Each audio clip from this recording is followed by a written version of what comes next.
Hey, DawgNation, it's Brandon Adams, the host of DawgNation Daily, the daily podcast for Georgia Bulldogs fans, presented by Marco's Pizza. Glad to have you here. Hope you're having a happy Masters Thursday. I'm sure many of you may be toggling multiple screens here, checking up with what's going on there in Augusta and what's happening here at DawgNation Daily, presented by Marco's Pizza. I'm glad you're with us for the program today. We're actually going to have a really good time. Programming note to kind of explain here, though, for a moment. So Seth Emerson normally joins us on DawgNation Daily, presented by Marco's Pizza on Thursdays, but today he will be on the show. It's audio only, though. We had to pre-record. Had a little bit of a scheduling issue there, so pre-recorded Seth Emerson interview. You can check that out on either the radio program on Athens Sports Radio 960 The Ref at noon, or when the podcast is posted a bit later on here today, the audio version of Seth Emerson. A reason to check it out. Some pretty optimistic appraisals of what Zamir White's future could be at Georgia here in 2018. As Kirby Smart sort of alluded to on Saturday, the injury, all of a sudden it's looking a little bit like it's more of an accelerated timeline for recovery. Seth Emerson does deal with some of that today, so make sure you check that out when the audio version of the show is posted. We'll also bring on Hale McGranahan. He's SEC Country South Carolina reporter.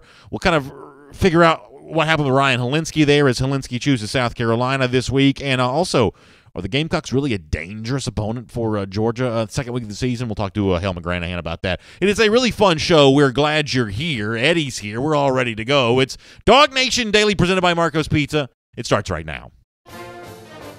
From DawgNation.com, this is DawgNation Daily, the daily podcast for Georgia Bulldogs fans, presented by Marco's Pizza. Here's your host, Brandon Adams. So y'all know I do SEC Country Live every single afternoon, and boy, the amount of Georgia haters that have kind of mounted here over the last few weeks, last few months, it's really pretty spectacular. And listen, I know this. I'm not, so lacking in self-awareness that I'm certainly realize that Georgia fans can at times probably be a little tough to take in a heavy dose. Georgia obviously riding high, SEC champions, #1 recruiting class in the country. Dog fans, for the most part, are feeling pretty good about themselves, and I guess that's made some enemies with some of the SEC brethren, fans of Tennessee, Florida, Alabama, Auburn, all kind of taking their shots at Georgia from time to time. And there's, I think, this hope that somehow things for Georgia in 2018, or really the next couple of years, are not going to work out quite as seamlessly as it all sort of seems. It's not going to be as perfect and as well put together as it would appear to be, especially when it comes to the quarterback position. Right now, Georgia's got an incumbent starter who looks pretty fabulous. We'll have some numbers on Jake Fromm a little bit later on that sort of speak to that even more. Jake Fromm is a really solid quarterback, if not on his way to being a spectacular quarterback. Great freshman season, expected to build on that for sophomore season in 2018. Things with Fromm could not be better. And Georgia also has the sort of unusual curiosity of having among the nation's top quarterbacks for 2018 on the roster as a presumed backup here in Justin Fields. But there are plenty of sort of non-Georgia fans who like to stir the pot here and say Fields and Fromm can't coexist together in the same quarterback meeting room. They can't.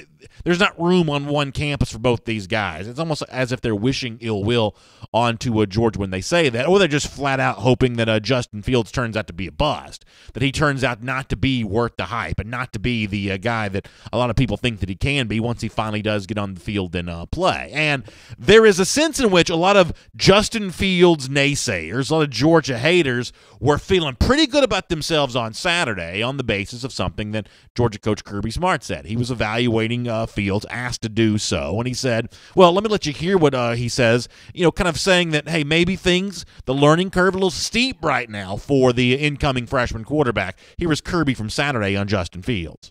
He's in a little bit of a wall. I think with all the installation, he's coming in, meeting extra, doing all the things we expect of him, but it's a lot, and we don't taper it for him.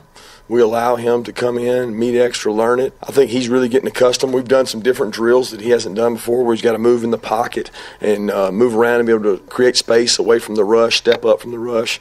And I think a lot of that's new for him. I think he's growing in that role. Certainly got good mobility when he gets out of the pocket, and he's done a good job picking things up. There was a commenter on SEC Country Live yesterday. We played this audio on the show yesterday. There was a commenter, a Florida fan, who said, see, that proves it. Justin Fields is going to be a bust. I think we would all agree that what Kirby Smart says there is far from proof that Justin Fields is going to be a bust. In fact, it may be the exact opposite for reasons I'm about to try to explain here. First of all, I don't want to play too many mind games with you, but I think we all would agree that coaches play mind games all the time. They have a tendency to say one thing when they really mean another, and sometimes it's almost the thing that they say is the exact opposite of what they really mean, or the exact opposite of what's going on there. I can promise you this. While I am not inside Kirby Smart's brain, I'll never be an SEC head coach myself. Here's what I can promise you almost with full confidence.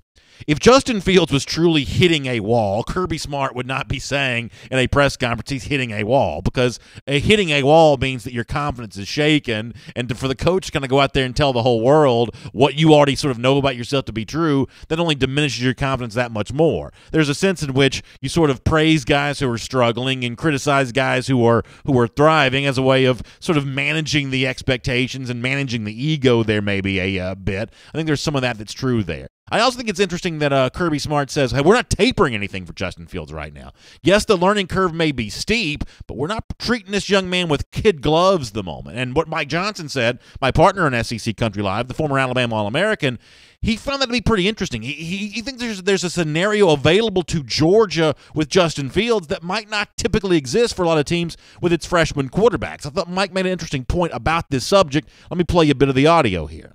I think Kirby Smart feels comfortable throwing it at Justin Fields because he knows Jake Fromm's in the room with Justin Fields. It's not like Justin Fields shows up and he's handing it to him, or like Jacob Eason a couple years ago where there's nobody else really in there. You feel comfortable that's going to kind of tutor Justin Fields. He's saying, listen, I'm going to throw all this at you because I'm going to let you stay up to speed with the rest of the quarterbacks in that room, and I feel confident that watching them play in front of you will get you up to speed. That's kind of what I read from it. Listen, Justin Fields, we could bring you along. We could worry about your confidence. We could worry about everything else that's going on inside of your college career, but this is just spring of your freshman year. At some point, you will watch Jake Fromm go through 7-on-7. You'll watch him go through the G-Day game. You'll watch him watch film in front of him. You'll see how he does things, and that's when Justin Fields will get up to speed. I think that's what Mike says there is really interesting. I think it sort of presents a silver lining, if you will, for the sort of freshman wall that Kirby Smart describes Justin Fields of having hit here. And you go back and look at Georgia, it's been a long time since Georgia's been in this position. Georgia had Aaron Murray for 4 years that sort of ended, or I guess 5 years if you count the redshirt year, but 4 years that ends there in 2013. After that, it's been kind of a revolving door for Georgia at the quarterback position. It's a year's worth of Hudson Mason. It's a year's worth of Grayson Lambert. Lambert does return in 2016, but here on DawgNation Daily, we were sure in the summer that Lambert wasn't going to be the starting quarterback for Georgia for the season. Yes, he starts the North Carolina game, but that became Jacob Eason's job after that, which is pretty much exactly as we predicted it would be.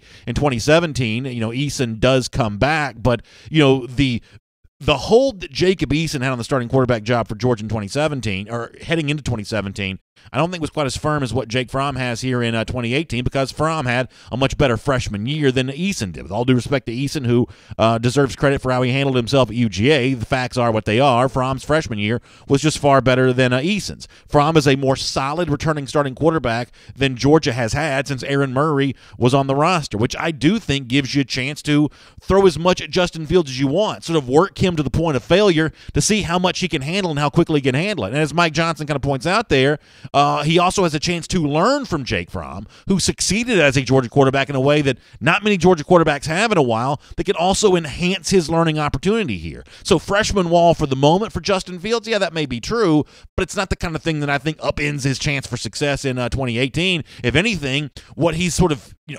experiencing very quick here in his freshman season has a way of sort of helping him when he finally does get on the field. I'm not in the least bit concerned about the freshman wall that Kirby Smart describes, in other words.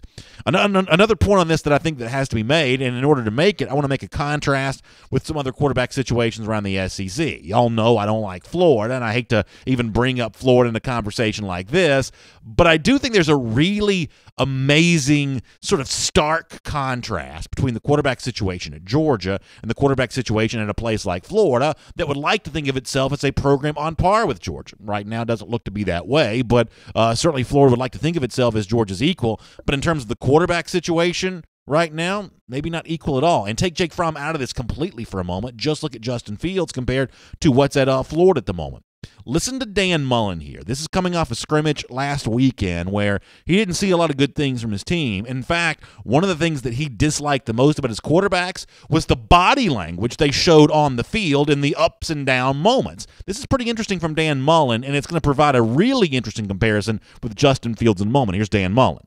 They were okay. A couple things. A lot of them put a lot of different things on their plate. One of the things they have to do is, I think all of them just learn to how to act. You're always judged on the next play. And too much. I think they're worried about the last play or trying to force or make a big play on the next play.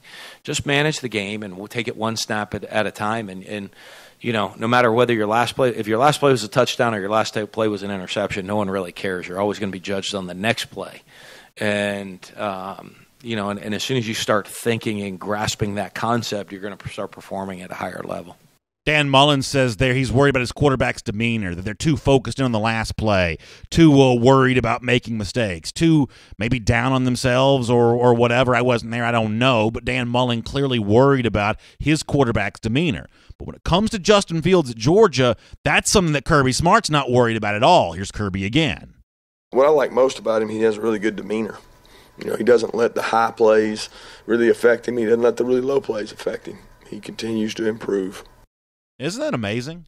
Sort of an amazing side-by-side comparison. Neither coach aware what the other guy was saying. Dan Mullen criticizing his quarterbacks, including freshman Emory Jones, Felipe Franks, others. He's criticizing those guys for not having a good demeanor, for being too worried about mistakes and too many highs, too many lows. Kirby Smart, on the other hand, saying even in a moment in which Fields is hitting a freshman wall, an experience he's probably never had in his athletic life before, his demeanor is still just fine, which means ultimately I think that Justin Fields is going to be just fine. Freshman wall, Kirby Smart may have said that Fields has hit that. I don't think Georgia's fans should be worried. The experience he's having right now is going to add up to the kind of experience that I think eventually makes him better as a quarterback.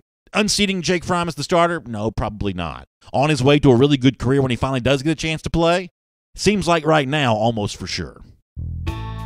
My name is Brandon Adams, and this is DawgNation Daily, presented by Marco's Pizza, with a daily podcast for Georgia Bulldogs fans, and we are glad you were with us, no matter how you get to us today. Video, DawgNation Facebook page, DawgNation YouTube page, 10 a.m. Radio on Athens Sports Radio 960 The Ref. We love being on the Classic City at the noon hour there. And, of course, podcast form, the world-famous DawgNation.com will post the show, Apple Podcasts, Android devices.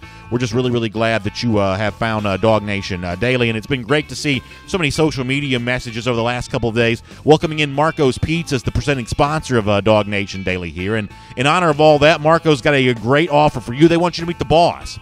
It's the boss of all cheese pizza. This just sounds great to me. The big cheese from Marco's, made with 5 fresh cheeses. Right now you can get an extra large for just $10.99. Extra large big cheese pizza for just $10.99 there at Marco's. And we're really excited about having Marco's Pizza here on DawgNation Daily. Seth Emerson coming up.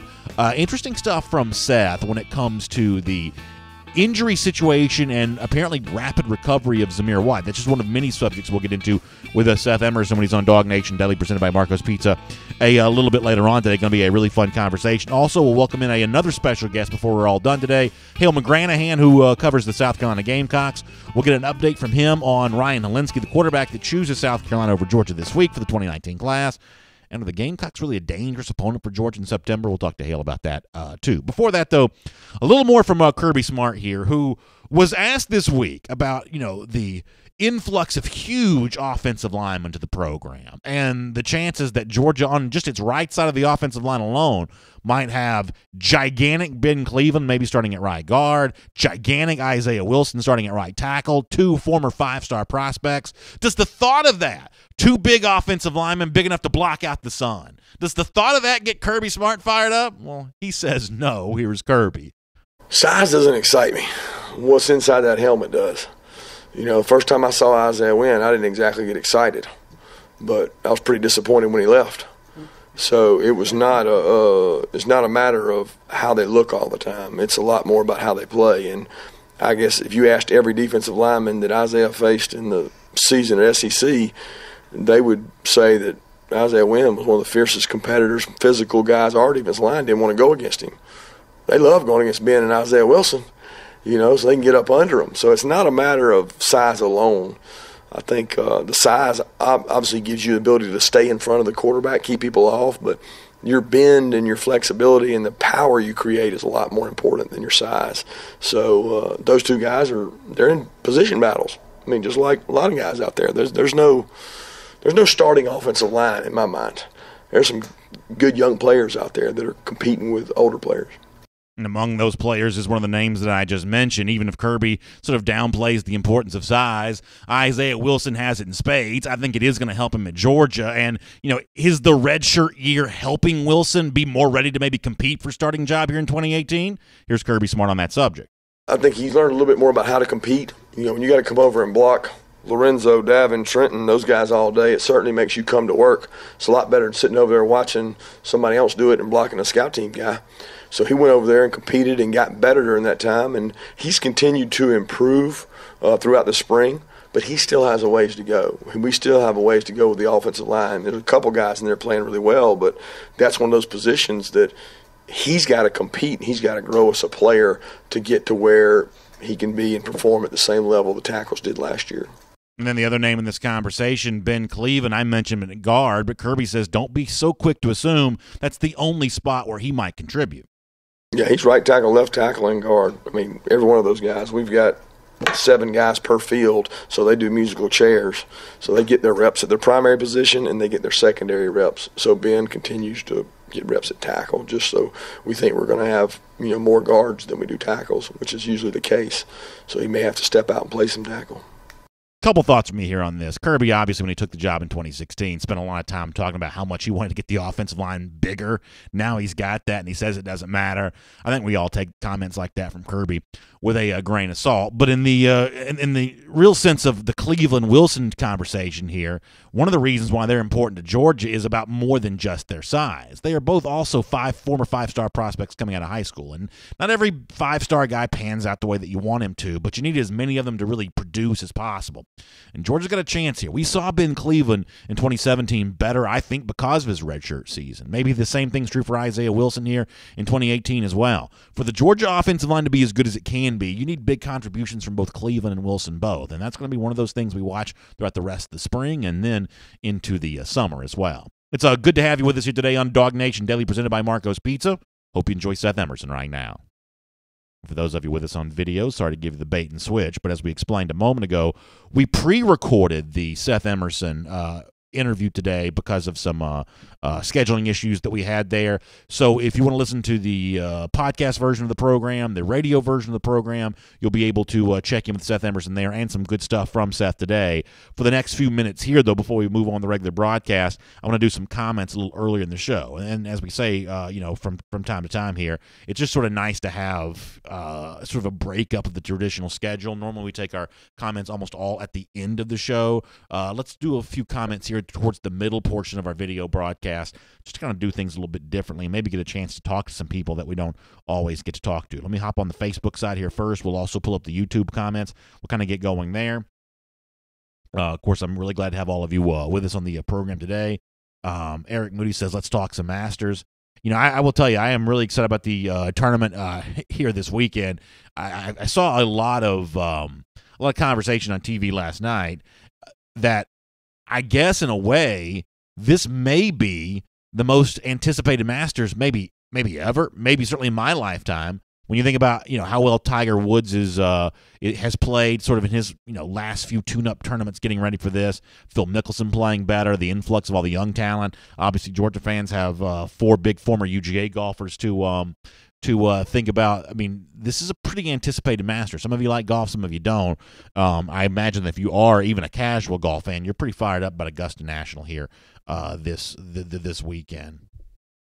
Ryan Green says best thing ever for G-Day was moving the game away from Masters weekend. It really was, Ryan. And it's kind of funny that it took a while to realize that, this is something we want to avoid, like the plague. Matching these two things up in the same weekend, just a disaster. I mean, there's a huge overlap between people who want to enjoy the Masters and people who want to enjoy G-Day. The fact that it takes us this long to figure this out does not speak well of us as a society sometimes.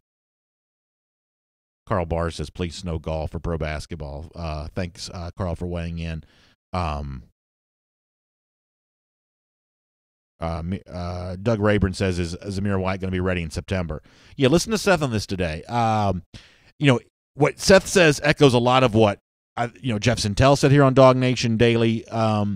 What other people have kind of said is that Zamir is on his way to being back, but when you think about like Austin Peay for week 1, you don't necessarily need him there for that game. Would you like to have him for week 2 against South Carolina? I certainly would. I don't know if that's just too soon, or if there's like this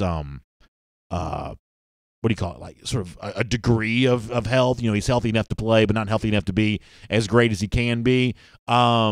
I think that I think that could be an interesting question to ask. But in terms of Zamir White being a contributor here in 2018, I think we're moving towards an idea where that's probably going to happen.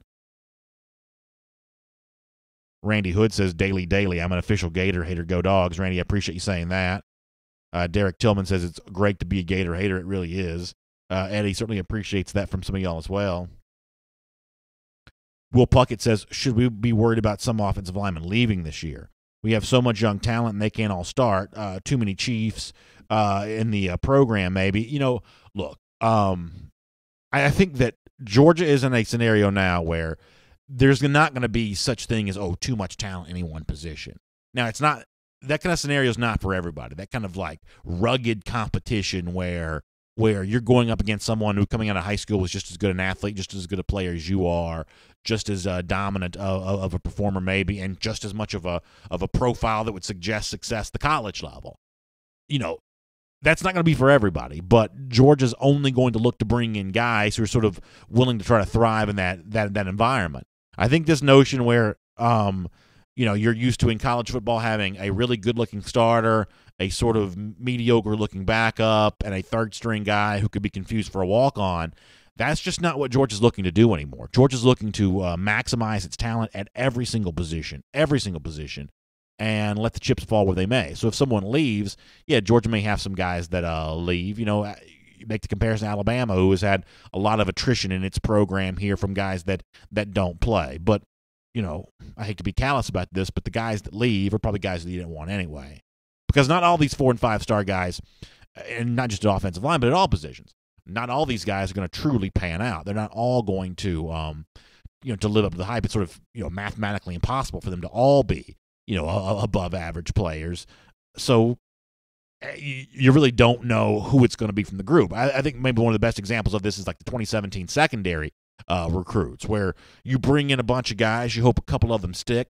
So far, maybe the results there have been kind of meager. We talked about some of these guys on the show yesterday from that defensive secondary class of 2017, and then all of a sudden you got a Mark Webb that flips over from wide receiver to defensive back. He looks like a potential starter.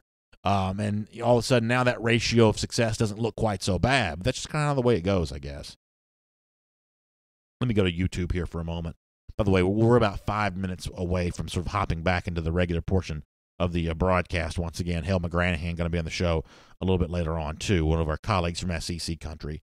Over here on YouTube, Jacob Mahaffey says, I've been seeing a lot of Prather Hudson in practice videos so far. Could he be getting fullback reps or moving in on Brian Harrien's spot? My assumption is that Harrien's spot's probably pretty well cemented. I think that Harrien's got a role in this team as a tailback. Is there a chance that Georgia's still thinking about doing something with its fullback position, even though, as Seth Emerson wrote at DawgNation.com, it seems like that position's somewhat disappearing? I hope so. I made this case before that I like fullback formations. I don't love giving a scholarship to a fullback unless he really, truly earns it, but I like formations that involve fullback. So I hope to see some what you call like 21 or 22 personnel from Georgia a bit more with the fullback involved there. Eric Edwards on YouTube says, BA, a lot of talk about the star position on defense. Who do you think is the most likely starter there once the season starts? Most likely starter. That's an interesting question. Is it I will say that I am by far not giving up on D'Angelo Gibbs in a spot like that. I mean, I think that Gibbs is interesting, and he may have an advantage over, like, say, an incoming summer arriving freshman like Otis Reese. I think you'll also see, starter here is maybe sort of a misleading term, given the fact that Georgia's going to use a lot of different guys at that spot. Will it use some of its bigger, faster linebacker-style players like a Walter Grant or Jaden Hunter there from time to time? I think they're going to do some of that. This may be one of those things where they move a lot of guys around. It's not J.R. Reed. J.R. Reed seems fit for more one of the traditional safety-type roles. But I still think that D'Angelo Gibbs is going to be heard from in a big way. I really do. Jacob Mahaffey also agrees on YouTube about the fullback adding another dimension to the running game. Yeah, it can, and I got to tell you, there's a lot of statistical proof that passing, and I'm talking about the NFL here because that's where you see a lot more fullbacks, but these teams that pass out of fullback formations also have a pretty high efficiency rate too, that just a fullback on the field leads to good things. I don't want to get too deep in the weeds here, but for those of you who live in Atlanta and are Falcons fans, go look at the Falcons offense 2 years ago when – does anybody remember what the fullback's name was? Ended up going to San Francisco. What was that fullback's name? None of the guys and gals over here, Falcons fans, they don't know. I don't remember his name either. Falcons lost the fullback. He went to San Francisco for like a huge contract. At least more than Atlanta wanted to re-up on. Falcons offense suffered without him. I don't think there's any doubt about that. Now y'all know I'm not, living and down with the NFL every single Sunday, but Falcons were not as good with that fullback on the field. Yeah, Levante Page. Thank you. It was Patrick DeMarco, the fullback. I think he went to San Francisco, I think. That was a good fullback, and Falcons offense was better with him. Doug Rayburn says we need Brini and Bishop to step up and get the safety position nailed down. Yeah, I mean, we played the audio of what Kirby Smart had said about those guys the other day. It'd be nice for a couple more of those 2017 defensive backs to find a home here at Georgia. Maybe it'll happen. Maybe the light will come on. Maybe it won't. I mean, Trey Bishop was always one of those guys athletically that I thought had a really interesting chance to do something at Georgia. This was a guy that, Auburn had – I'm assuming Auburn was selling him a bill of goods when they said this, but, I mean, they were looking at him as sort of a dual-threat quarterback. I mean, that's a pretty good athlete right there. DeMarco went to Buffalo, not San Francisco. Excuse me. Thanks, Steve. I appreciate that. Matthew Dill, speaking of fullbacks, this is on Facebook, says, I always thought Quavon Hicks was underutilized at Georgia. Anyone remember that monster game he had against Clemson? Yeah, Hicks was a good fullback for Georgia. Brandon Southern was also a good fullback for Georgia, that as well. When I was a kid, the great fullback at Georgia was Alfonso Ellis. Do y'all remember Ellis? He was a terrific fullback at Georgia. Eric Moody, we're talking about defensive backs and some of the 2017 guys who are still trying to find their way at Georgia. He's quoting Nolan Smith, who said, "I need DBs." That was his pitch to the class of 2019, but it also is applicable given what's kind of going on with the current state of the defensive secondary there at Georgia.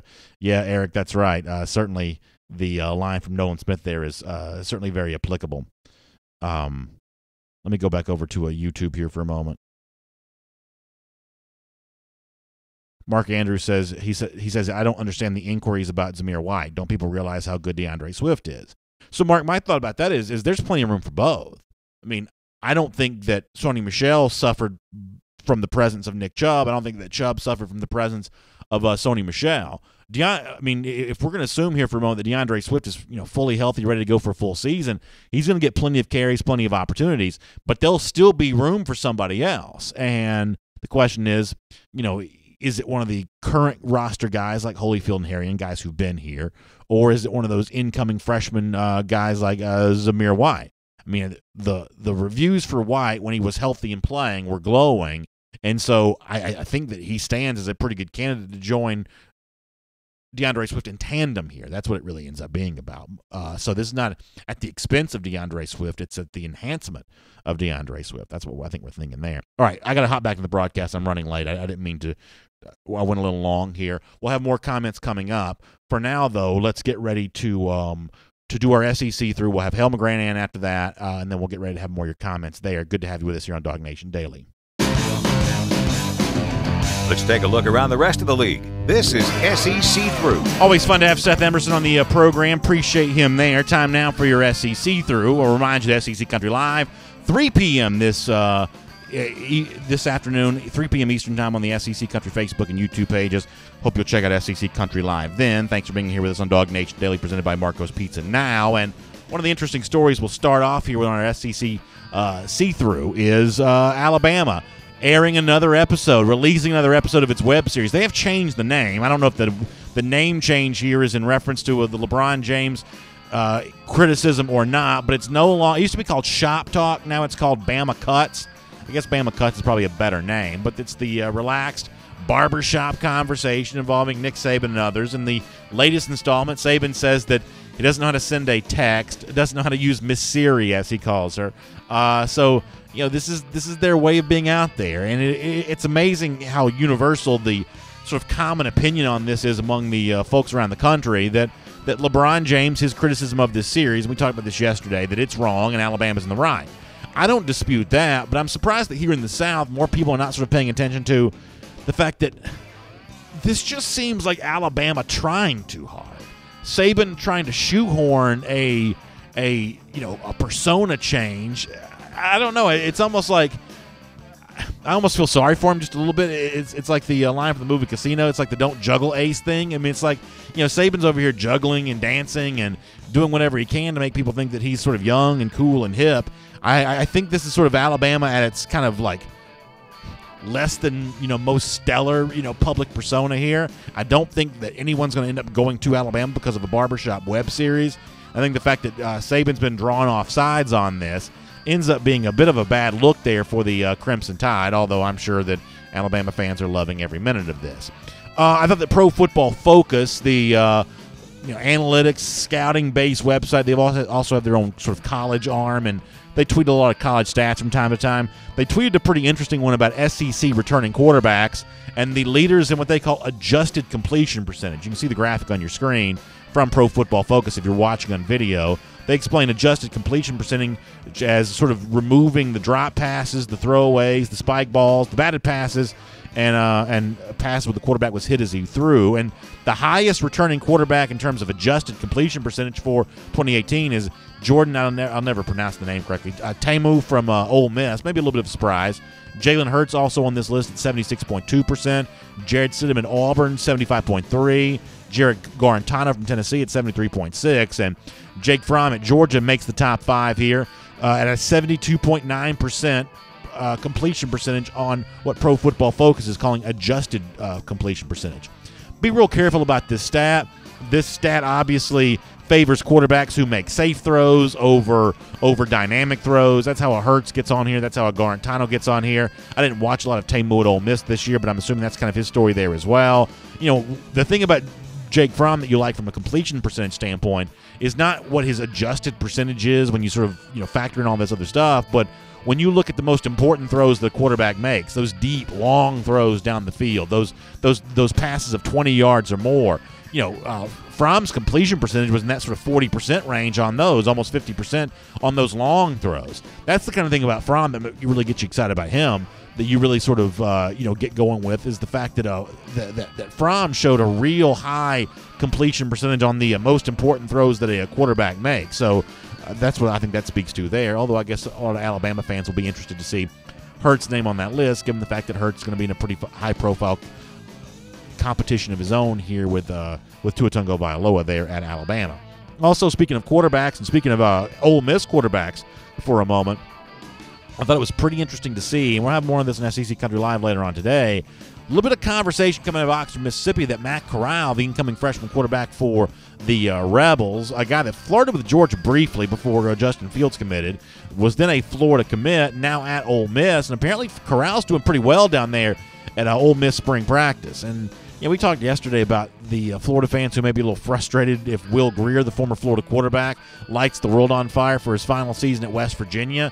Imagine how irritated they're going to be if their one-time quarterback commit, Matt Corral, who Dan Mullen kind of slow played when he first got the job there, if Corral goes to Ole Miss, ends up having a pretty good season. I think a lot A lot of Florida fans may be pretty disappointed about that as well, and we will make that your SEC through. And here on DawgNation Daily, presented by Marco's Pizza, in just a moment, we're going to get ready to say hello to Hale McGranahan. He covers the South Carolina Gamecocks for SECCountry.com. Ryan Helinski, quarterback that was supposed to visit Georgia for G-Day, a guy that Georgia's been kind of interested in. He had listed Georgia among his top 7. Well, he doesn't wait around for that top 7 to come to a fruition. He chooses South Carolina and going to shut down the recruitment now, apparently. Let me bring in Hale McGranahan on this story. He covers the Gamecocks for SECCountry.com. Hale, welcome to DawgNation Daily. We're glad you're in the program. How you doing today? Yeah, Brandon, thanks for having me back on. So how long had this Helinski thing been in the works? Is this something that you guys had expected him to do for a while? I think a lot of Georgia fans were sort of slow to get in on Helinski, didn't know a lot about him until recently. Was South Carolina expecting this commitment for some time? I'm not sure about that specifically. I know myself, I didn't really think his timeline was going to be this accelerated. He sort of talked about doing something in late May on the birthday of his late brother, Tyler. So that was sort of what I was anticipating. I thought he was going to continue taking visits and, checking out those other schools that were in his top 7 and then whittle it down to a 3 and sort of go from there. So a little surprised, but, coming off his second visit to South Carolina, multi-day stay, I think he felt like he was ready to go ahead and make it happen and jump on board with his class. And to be clear, that visit that he was planning to take to Georgia for G-Day, that's not happening now, right? He's shutting down all his visits on the heels of this commitment, correct? That's what he told me last night. That's what he's told multiple people. He's 110% committed. That's what he told me, 110% committed to South Carolina and ready to get recruiting for the Gamecocks and trying to build his class around him.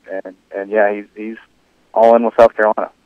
The people who are watching DawgNation Daily on video were just seeing some of his video highlights there. I'm sure you've seen some of this as well, and you're hearing some talk there around Columbia. How good do people think he is? As I said, for a lot of Georgia fans, this is a guy they just sort of recently got to know, at least in some form or fashion. How good do you think Helinski is here? I think he's a really good prospect, really good player right now, just what he is right now. And I think the comparison that some folks are making around here in Columbia, and there might be a little something to it, is to Jake Bentley, the current quarterback of the Gamecocks. Similar in size, both pretty comparable in terms of what they do on the field, in terms of making the throws. I think Jake might be a little more athletic, but as far as like ratings on 24/7 Sports and all that kind of stuff that people tend to get caught up with, they're pretty comparable. And when I look at the highlights, I see similar types of things from Helinski when compared to Jake Bentley. But yeah, definitely a pro-style quarterback. He ran like a 4.99 40-yard dash at the opening out in L.A. earlier this year. So he's not the most athletic guy, but one of those types that, because he's smart and knows the game and has a good feel for what's going on out there. When he is asked to pull the ball and run a little bit, he's got a good enough head on his shoulders to know when and when not to and all that. So I think he could end up climbing in the rankings a little bit more here once we get into the summer and he gets out there at the Elite 11 and gets to compete against some of the other top quarterbacks in this 2019 class. South Carolina finished its spring, at least it had its spring football game on Saturday. I think it had a couple practices after that, but a spring game was Saturday. Talk about an up-tempo offense for the Gamecocks this year. Paul Feinbaum says South Carolina could be a dangerous game for Georgia week 2 of the season. Hale, you see South Carolina every day. Do you think that's true? Is South Carolina potentially a dangerous opponent for Georgia here when we go to September? I think so, given where it's at in the season, second week. Georgia, of course, has to replace a lot of guys from that team last year, and because South Carolina is going to have them so early on in the season, I think maybe Georgia's still kind of trying to find their way. That certainly helps South Carolina's chances of pulling off the upset. But we'll have to see. You mentioned the up-tempo offense. I think that sort of speaks to what Will Muschamp has become as a coach, how he's developed and evolved. And I think if South Carolina had to pick out a general point in time to play Georgia, I think everyone would go ahead and say let's get them on the schedule early on and try to catch them while they're still trying to figure things out. Fascinating stuff, Hale. We appreciate your time here on DawgNation Daily. We'll look forward to reading some more from you at SECCountry.com, and we'll talk to you in the program again very soon. All right, Brandon, thanks again. Good stuff there from Hale McGranahan. Done a great job covering South Carolina for SEC Country, and boy, I tell you what, it's going to be an interesting game between Georgia and South Carolina. I've said before that while I think the Gamecocks are probably a top 25 team here in 2018, maybe even a 10-win team if you really look at the totality of the schedule, this is not the game for me yet that sort of raises the alarm in terms of a reason for Georgia to be concerned. Not that I have no respect for South Carolina. This is probably more about the respect that I have for Georgia going into the upcoming season. We'll see about that. Interesting stuff from him on Ryan Helinski as well. By the way, also here on DawgNation Daily, we like to do our Gator countdown each and every day. We believe that a good Georgia fan is a Gator hater first and foremost, and we believe that in October, when the Dogs go back to Jacksonville for the world's largest outdoor cocktail party, they're beating Florida again. 205 days from right now, it's going to happen again. It's our Gator Hater Countdown here on DawgNation Daily, presented by Marco's Pizza. Y'all have a great day. We'll see you tomorrow at 10 a.m. And for those of you who are with us on video right now, thanks for being with us. We did some comments a little early in the show. We'll have some room for some extra comments here right now, and kind of a nice little extended session we should be able to have here. So we'll be able to knock out a lot of stuff, and we appreciate you being here. Over on the YouTube page, Christopher White says he thinks McCole Hardman's going to break out this season. He's got a lot to prove, and yeah, I'm excited about what McColl's going to be able to do too. I think that he's clearly in that group of sort of like top 3 receivers for Georgia. And you'll debate who that fourth name might be, but I think when you think about that top 3 group, that Riley Ridley, Terry Godwin, McCole Hardman group, I think that he's definitely right there in that and going to get a lot of touches, a lot of opportunities here this season. Lil Chan on YouTube also says, I feel like the offensive line is going to be way better this year.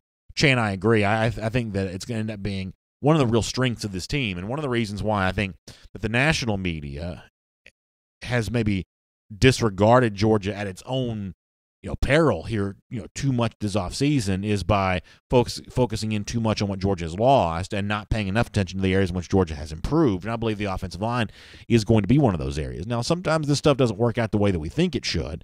At the beginning of last season, a lot of people would thought that the Auburn offensive line was going to be one of the real strengths of that team, and it didn't really seem to happen until maybe the sort of the 2/3 mark of the season. They were not great early in the year, gave 11 sacks to a Clemson, for instance.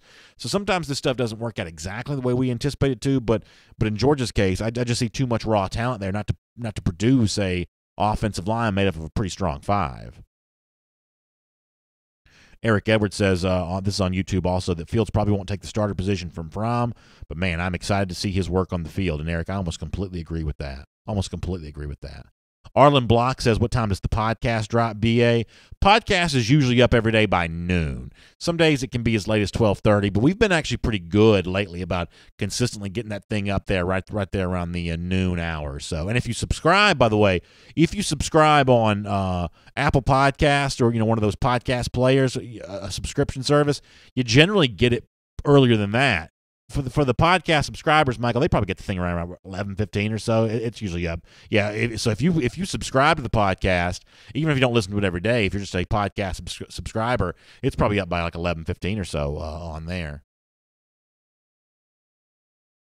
Let me hop over to Facebook. We'll get some more YouTube comments here in a moment. Doug Rayburn says we play keep away from South Carolina. I mean, honestly, Doug, my thought on the South Carolina game is it's probably just a game that Georgia overwhelms the talent here. I mean, I just think that Muschamp is building the kind of team that's more talented, about to be, than maybe a majority of the SEC teams, but still not in the same category as Georgia. And I think he probably knows that. Muschamp, I mean. So I just think it ends up being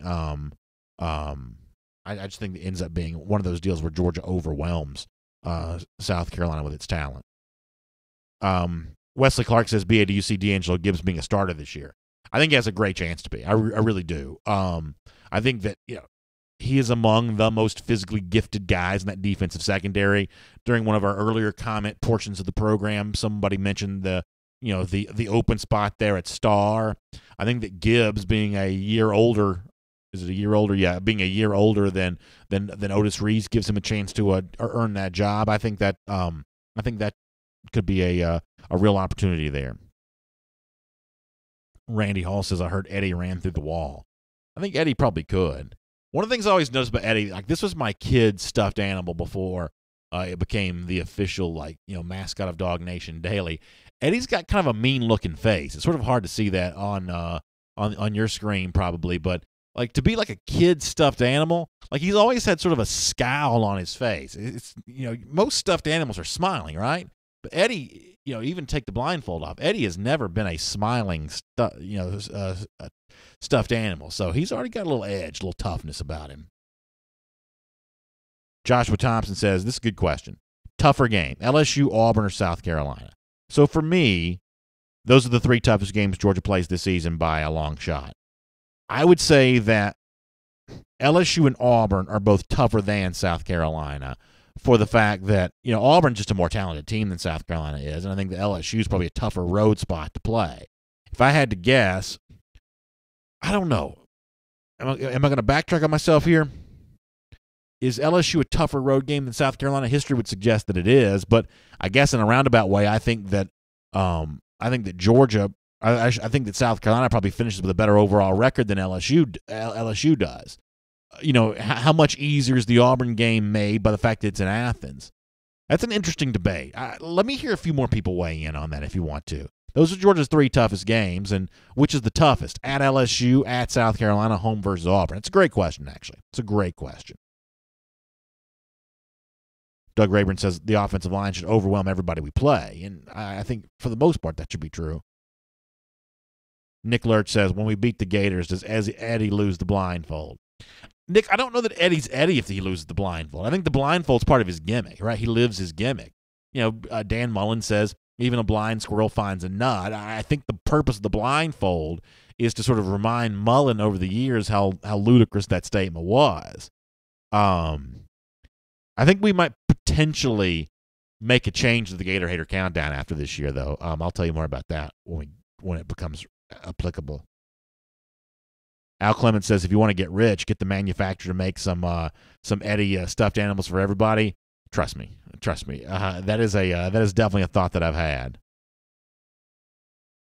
Brandon Matthew Thomas says he wishes Alabama's on the schedule for 2018. In terms of a regular season game, I would have loved that too. I guess we'll all have to sort of hold our breath for that potential December rematch.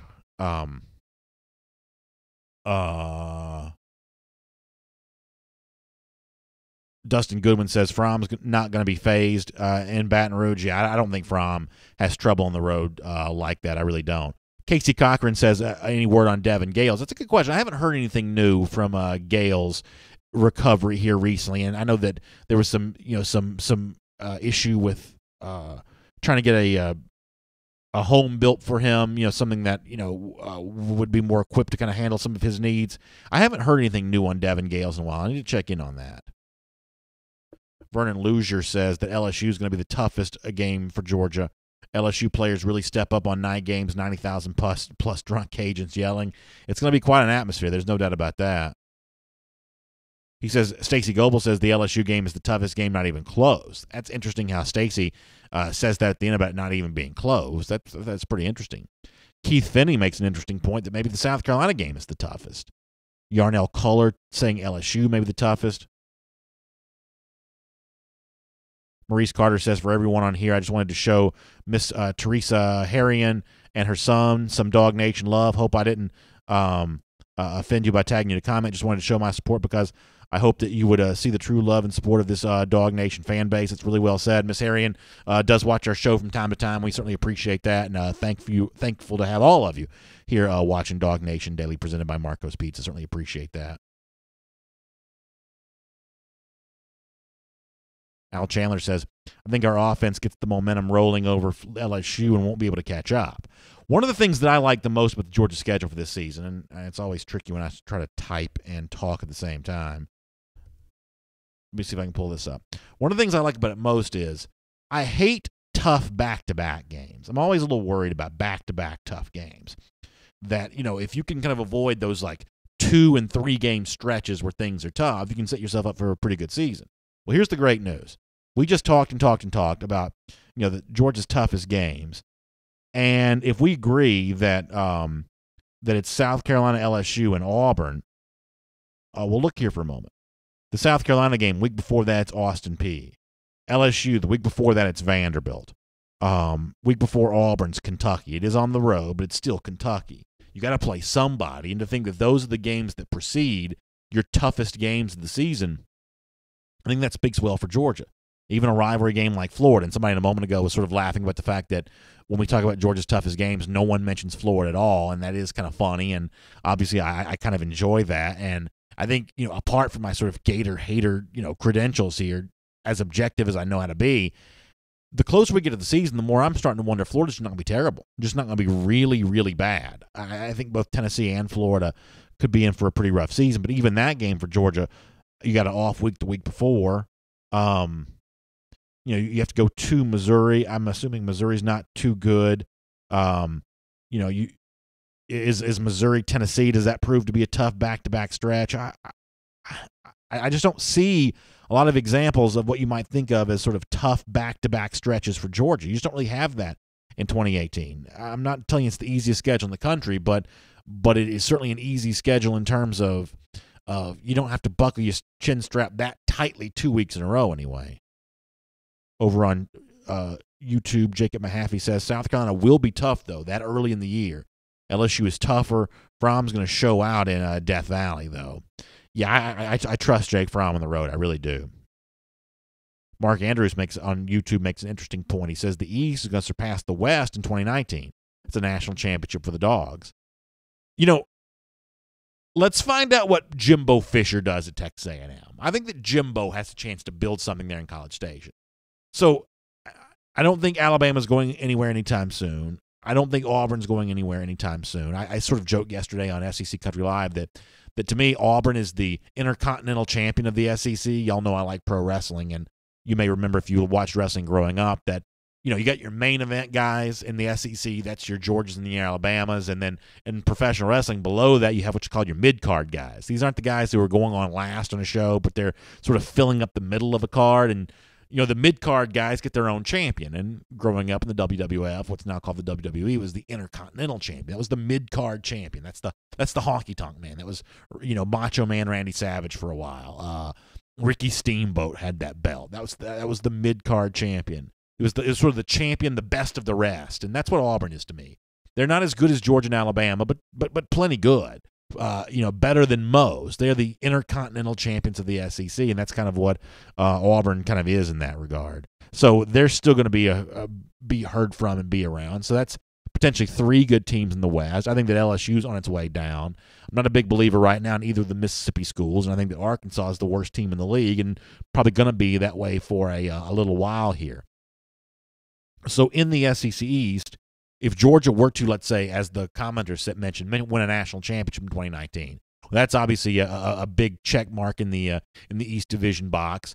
You got to have South Carolina keep recruiting well and build something somewhat consistently, and then you got to find that third team. Is there a third team in the East that can be as good as what A&M is going to be for the SEC West? I don't really know who that candidate is right now. I think that Jeremy Pruitt is a really good, recruiting mind. He's got the energy necessary to build a roster. I think Tennessee's a long way away, and I think he's got to prove that his on-field demeanor, his sort of day-to-day, stewardship of the program, the demeanor required for that, he's got to prove that's up to snuff.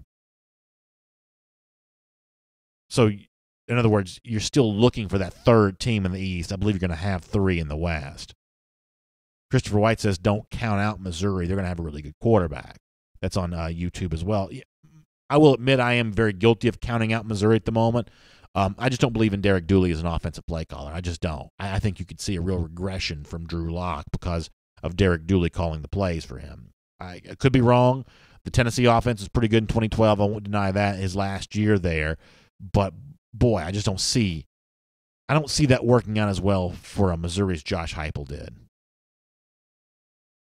Back on Facebook here. Let me roll through as many of these as I can before we go. Brandon Matthew Thomas says 11-1 regular season, win the East, meet Bama, win the SEC championship game. That'd be a fun way to enjoy December here in 2018. Jason Lee says, in my opinion, South Carolina going to be tougher than LSU, Muschamp is in a better position than I'm sorry, Jason, I lost your comment. In other words, he basically says that he thinks that the South Carolina game is going to be tougher than LSU. You know, the more I think about it, the more those of you who are making that point might have an interesting case to be made for that. You might have a case because they're going to finish with a better record, I believe. William Lyle says this year Georgia has a target on its back, not like last year. Every game's going to be harder. That could probably be true. Kirby Smart sort of downplayed some of that talk, but I understand where you're coming from, William. I probably agree with a lot of what you're saying there. Cody Bean says, I'd honestly be surprised if we lose a game in the regular season this year. That's a lot of confidence from Cody. Georgia's certainly going to be likely a favorite in every game it plays this season. Maybe a slight underdog in the road game to LSU, potentially, but even that seems hard to imagine. Curtis Reese says UGA road games will be one of the toughest in the SEC. Home and non-conference will be easy, so Georgia will be battle-tested. Randy Hall says, watch out for Missouri to be a sleeper team. He says, lock the quarterback's a first-round pick. We talked about Drew Lock a moment ago. Philip Jordan Wells says, LSU and Auburn are going to be the toughest games, in my opinion. So that's a little bit less respect for South Carolina. I think Gamecocks may be pretty good, but not good enough to beat Georgia. Seth Wilson asks a good question. Who's an underdog that's going to show out at the G-Day game? I wonder if a guy like Trey Blunt comes up with a few catches. And I don't think of Blunt as an underdog because he played a good bit last season, but he's not thought right now to be one of Georgia's top 4 receivers. He's a physical receiver. He certainly lays the lumber on people. Can he come up with some catches? That might be interesting to see. It's sort of hard to find these guys on defense sometimes because, you know, the, quote, sacks are just sort of ruled sacks because of the open path to the quarterback and, you know, the physical part of the defensive game sort of taken away. So most of this happens on the offensive side of the ball. We saw Brian Harrion. No, who had it was Holyfield that had the best G-Day running back performance last year. Yeah, I guess it was Holyfield that did that last year. Do we see one of either Harrion or Holyfield put up some highlight plays at the running back position? All of a sudden now they're thought of as that potential tandem mate with DeAndre Swift. You may not see a million carries for Swift in this game. It's going to be an opportunity for some of those other running backs there. Let me get a few more comments before we get ready to go. Nick Lurch says, I'd love to see Georgia put up 60 on Tennessee and Florida, but don't think Kirby would let that happen. What I'd love to be is back in that position with Florida again this year to pitch that shutout. That's the thing about that game last year. There were plenty of points, but you came this close to getting that 0 next to Florida's name. First time they would have been shut out, I believe, since 87. That would have been a fun thing to do right there. Marshall Fleming says, the 3 games we've been mentioning are the 3 toughest, but it depends on how LSU and Auburn teams are playing when we play them. The Auburn defense is loaded, very tough defense. Yeah, Marshall, I think you're right. That Auburn defense probably is going to be pretty good. I think Big Cat has a pretty good year for them, and LSU could be motivated for that game. They're certainly going to need it. Orgeron could use a big win there. Diedrich Frazier says the Tennessee-Florida game last year was the most boring I've seen. If you're just a neutral observer, for some people it might have been boring. I thought what was funny about what Todd McShay had said when he was watching, this is in draft preparation, he's watching some of the film for the Georgia-Florida game, and he said that he'd never seen a whipping like the one that Georgia was putting on Florida, which was obviously really fun to see. By the way, Miriam Martin Corbin celebrated her birthday yesterday. Miriam, happy birthday to you. She weighs in on the toughest game conversation. She says Auburn's definitely going to be the toughest game for Georgia this season. I appreciate that. Curtis Reese also mentioning the Ultimate Warrior as a one-time Intercontinental Champion. That is exactly right. The Warrior did hoist that belt during that period of the 80s. I wish I had more time for comments. Thank you all for getting in and sharing them with me today. Appreciate that. Would love to see you at 3 p.m. Eastern Time, either on the SEC Country Facebook or YouTube page for SEC Country Live. Look forward to doing that show with you. As we said, the audio version of DawgNation Daily presented by Marco's Pizza on its way to your Apple Podcast device, your Android device. We'll have it at the world-famous DawgNation.com for you in the next couple of minutes as well. And then back again tomorrow morning, 10 a.m. to close out the week with another episode of DawgNation Daily Live presented by Marco's Pizza. We will see you then. Y'all have a great day.